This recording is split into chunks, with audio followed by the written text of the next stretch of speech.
नेतृत्व में तेजस्वी जी के नेतृत्व में बिहार में लगातार जातीय जनगणना की मांग उठती रही और मुख्यमंत्री ने जातीय जनगणना कराने के बाद 65% आरक्षण का प्रोविजन लाया।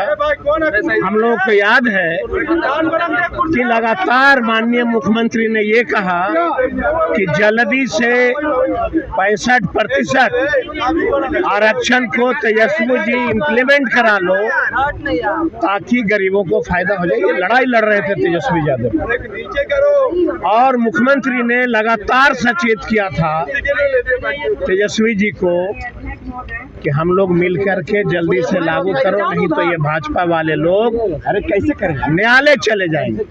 भाई मुख्यमंत्री को कैसे पता होता है कि जब दलितों का कोई रिजर्वेशन की बात होती है तो ये लोग न्यायालय चले जाते हैं।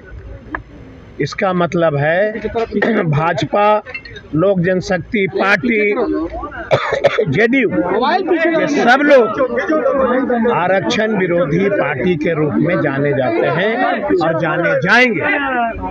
हम जानना चाहते हैं कि मुख्यमंत्री जी अगर ये 65% रिजर्वेशन का प्रावधान किया तो क्या आपने भारत सरकार के माननीय मुख्यमंत्री प्रधानमंत्री से बात किया था कि 9वीं सूची में इसको शामिल करा दीजिए ताकि गरीबों को यह 65% रिजर्वेशन का बेनिफिट मिल जाए? नहीं किया।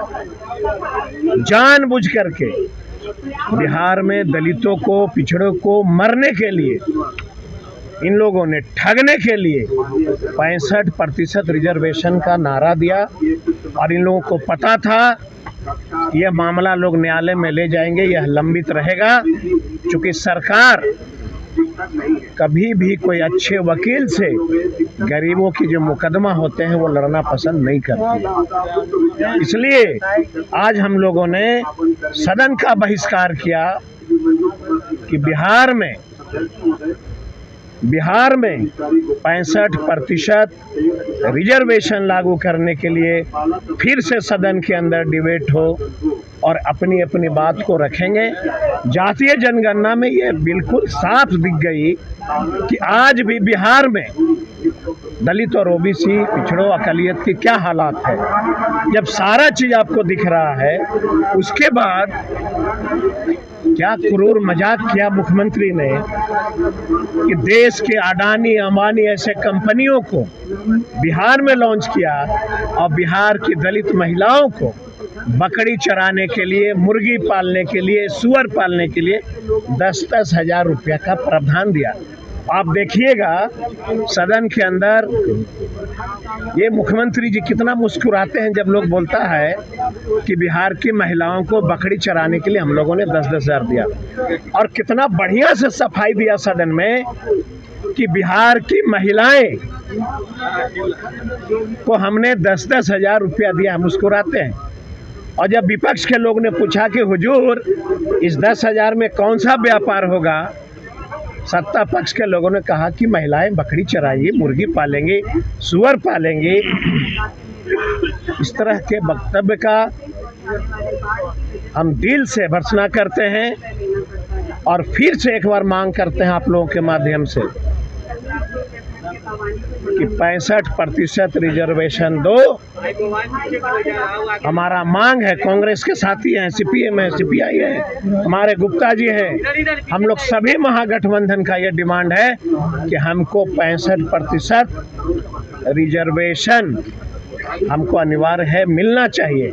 आप देख रहे हैं ना देश में और बिहार में तमाम दलित के बेटे, ओबीसी के बेटे सड़क पे आंदोलन कर रहे हैं।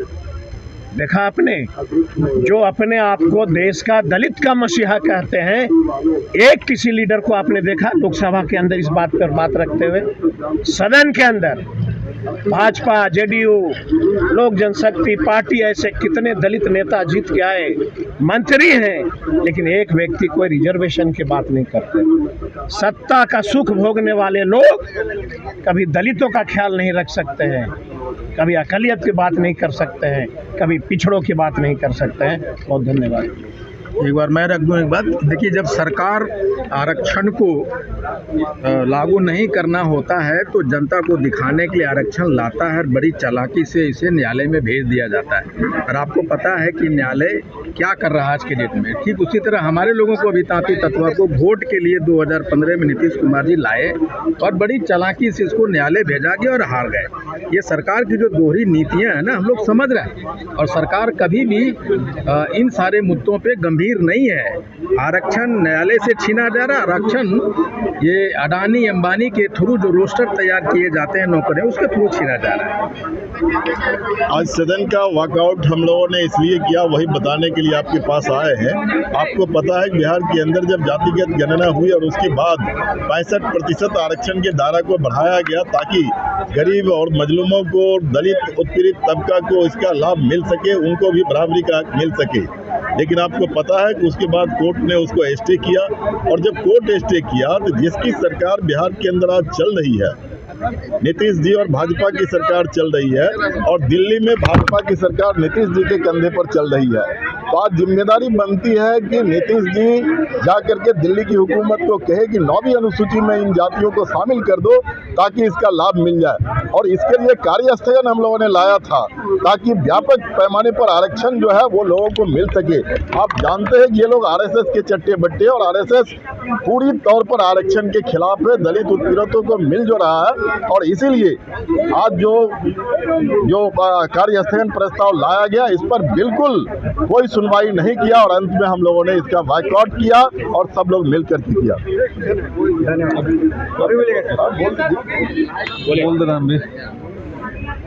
आज विधानसभा के अंदर विपक्ष की तरफ से हम लोगों ने सरकार से मांग की कि वो केंद्र सरकार को ये प्रस्ताव भेजे कि विधानसभा ने जिस प्रस्ताव को पारित किया था, जिसमें ओबीसी SC ST आरक्षण को मिला करके उसका दायरा बढ़ा करके 50% से 65% करना था, उसको केंद्र सरकार 9वीं अनुसूची में शामिल करे। और जिस तरीके से तमिलनाडु और कई राज्यों में 50% से अधिक आरक्षण मिलता है, अगर वो 9वीं अनुसूची में शामिल हो जाए तो बिहार के अंदर भी आरक्षण का दायरा बढ़ेगा।